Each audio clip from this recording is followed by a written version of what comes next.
isso e vou repetir, serei exaustivo sempre. Se você quiser verdadeiramente ser ministrado por esse momento, você deve seguir algumas regras e alguns protocolos, os quais você vai se impor. Primeiro é se despojar de toda e qualquer resistência, se desarmar, deixar de lado as suas crenças políticas, religiosas, filosóficas, e simplesmente estar aqui com o coração aberto. Deus, fala comigo. Eu quero ouvir o que esse homem tem a dizer aí, e eu quero ouvir muito mais que a sua voz. Eu quero ser ministrado pelo Espírito Santo, e já falamos várias vezes que ele está aqui. E assim você se despojando de todo o seu saber acadêmico e de toda a sua condição, você hoje pode sair daqui ministrado por essa palavra. Eu dei aqui um título a essa reflexão. Se alguma coisa não está bem, o que fazer? Ao me deparar com essa afirmativa ou com essa pergunta, seguida, essa afirmativa seguida dessa pergunta, imediatamente a gente processa isso e a gente apresenta uma resposta simples: tratar. Se não está bem, tem que tratar. Se tem um problema, tem que resolver. Se tem uma dor, tem que tratar a dor, tem que tomar o remédio, tem que fazer alguma coisa. O que não dá é para continuar sentindo e definhando com o problema que agora eu sei que tem. Então, minha proposta para essa oportunidade é refletirmos sobre as várias nuances que envolvem o complexo labirinto das relações familiares e sociais, e até pessoais, que ora não podem estar bem. E se não estão bem, precisamos tratar. Por isso, vamos analisar alguns pontos importantes, desde a detecção do problema até a resolução do mesmo.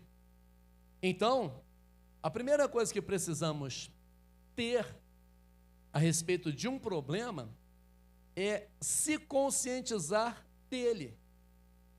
Se não há conscientização do problema, a gente nunca vai tratar o problema.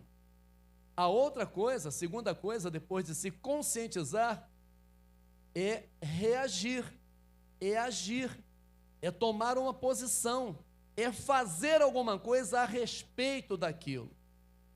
E a terceira coisa, que eu acho que é a mais complexa, é a mais complicada de todas, é manter o que agora está bem, depois do tratamento. Vamos voltar então ao texto. Eu gostaria de situá-lo no contexto. Isto é uma parábola que Jesus Cristo contou, a parábola do filho pródigo. Esse moço, um dia, chegou para o seu pai e disse assim, esse pai tinha 2 filhos, esse era o mais moço, o mais novo. Chegou para o pai e disse assim: pai, queria trocar uma ideia com o senhor rapidinho. Pai, fala, meu filho, o que foi? Eu quero ir embora dessa casa. Me dá a minha parte na herança, porque eu quero ir embora.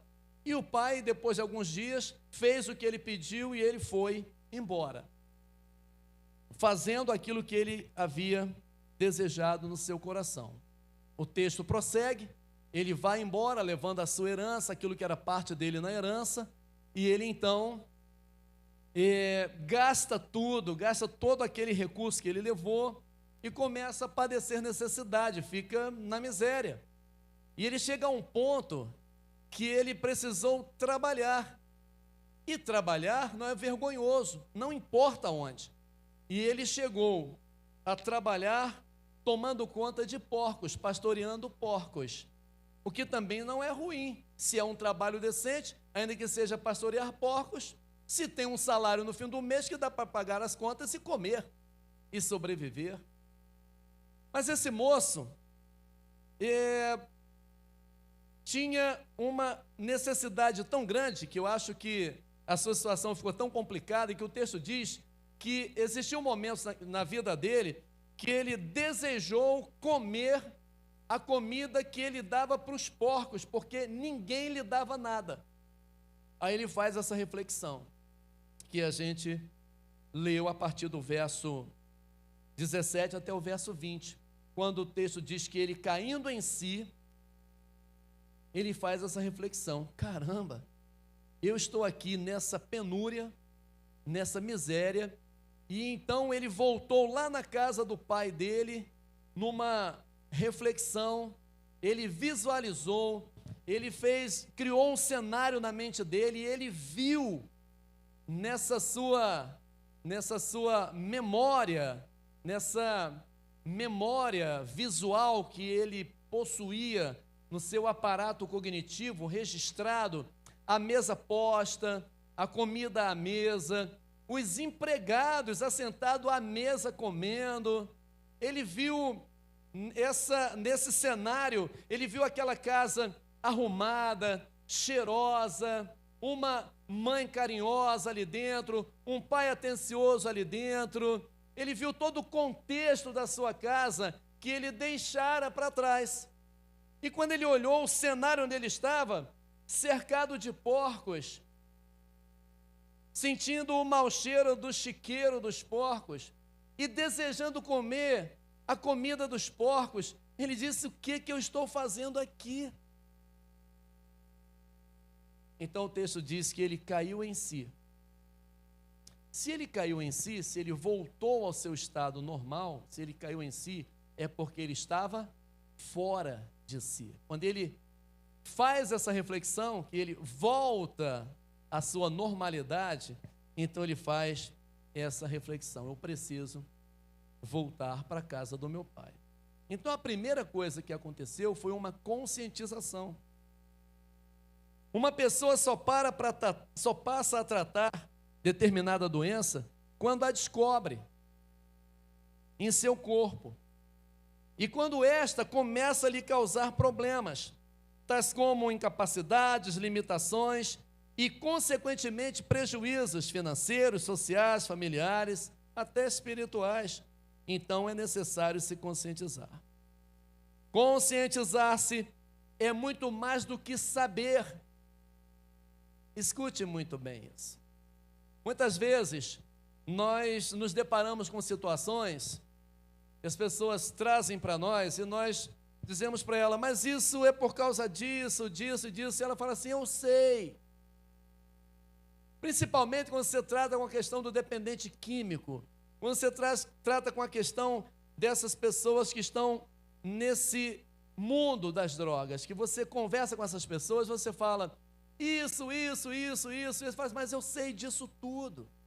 Então ele sabe disso tudo, mas ele ainda não operou nele essa consciência de que isso lhe faz tanto mal, ele precisa resolver isso. Conscientizar-se é muito mais do que saber, porque é tão difícil recuperar, então, um dependente químico, um alcoólatra, ou outro adicto qualquer, exatamente pela dificuldade deste tomar consciência do seu estado. Ele até sabe que está dependente, mas não toma consciência ao nível de um termo que usamos na psicologia, awareness. Uma tomada de consciência, que é um termo usado na Gestalt terapia, é um ramo da psicologia que usa as técnicas da Gestalt. Nessa linha de tratamento, a gente trata com esse termo awareness, que deriva do inglês, refere-se à capacidade de aperceber-se. E o que significa o termo aperceber-se? Não é perceber o outro, é perceber a si mesmo. Aperceber-se é perceber a si mesmo, do que se passa dentro de si e fora de si, no momento presente, em nível corporal, mental e emocional. Então é necessário tomar consciência de que alguma coisa